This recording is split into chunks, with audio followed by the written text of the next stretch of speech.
गांव के पुराने पीपल के पेड़ के नीचे बैठी बुजुर्ग दादी अक्सर बच्चों को डरावनी कहानियां सुनाया करती थी। लेकिन एक कहानी ऐसी थी जिसे सुनकर गांव के बड़े बूढ़े भी सहम जाते थे।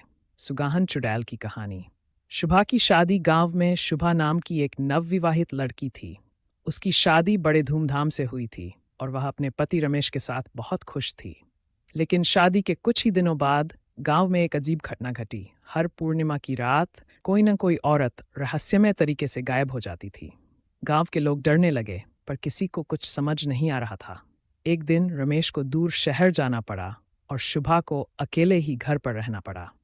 उसकी सास ने समझाया, बेटी रात को दरवाजा मत खोलना, चाहे कोई भी पुकारे। शुभा ने सिर हिला दिया, लेकिन उसे क्या पता था कि उस रात उसकी जिंदगी हमेशा के लिए बदल जाएगी। रात का रहस्य। आधी रात को दरवाजे पर किसी ने दस्तक दी।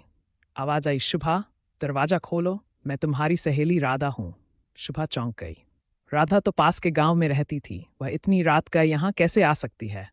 लेकिन आवाज जानी पहचानी थी, तो उसने धीरे धीरे दरवाजा खोल दिया।